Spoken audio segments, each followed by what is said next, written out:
Dans cette capsule, nous allons aborder la notion d'éléments chimiques. Voyons quelques exemples d'atomes, celui du carbone. Le premier est constitué de 6 protons et de 6 neutrons. Il a donc 6 plus 6, 12 nucléons. Le symbole de son noyau est donc C612. Un autre atome de carbone, lui, possède toujours 6 protons, mais possède 7 neutrons. Il a donc 13 nucléons. Le symbole de son noyau est C613. Enfin, un troisième atome de carbone, lui, possède 8 neutrons et 6 protons. Il a donc 6 plus 8, 14 nucléons. Le symbole de son noyau est C614. Ces trois atomes de carbone ayant chacun 6 protons, ils ont donc tous 6 électrons autour du noyau. On dit alors que ces trois atomes de carbone sont des isotopes, c'est-à-dire qu'ils ont le même nombre de protons, mais un nombre de neutrons différent. Le cortège électronique, c'est-à-dire l'ensemble des électrons, lui, est également le même.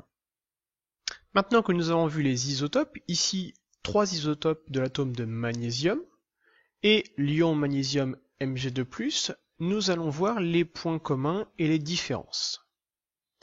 Les trois isotopes ont le même nombre de protons, donc même numéro atomique. En revanche, ils ont un nombre de nucléons et donc un nombre de neutrons différents. Le cortège électronique, le nombre d'électrons autour, est le même, 12 électrons. L'ion Mg2+, a été formé à partir de l'atome Mg1224, puisqu'on voit qu'il y a 12 neutrons, 12 neutrons. Et là, ce qui diffère, c'est le nombre d'électrons autour. Le noyau, lui, est resté inchangé.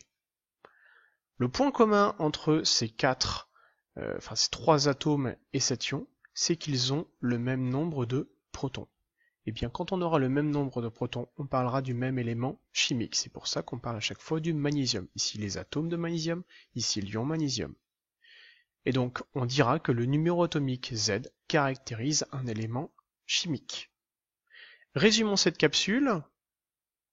Les isotopes sont des atomes qui ont le même nombre de protons, et donc le même nombre d'électrons, puisqu'ils sont électriquement neutres, et un nombre différent de neutrons.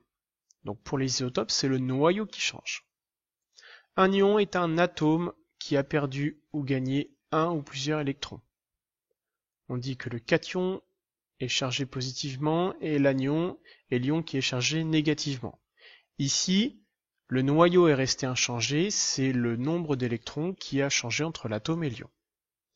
Et enfin, tous les atomes et ions qui ont le même numéro atomique, c'est-à-dire le même nombre de protons, définissent un unique élément chimique.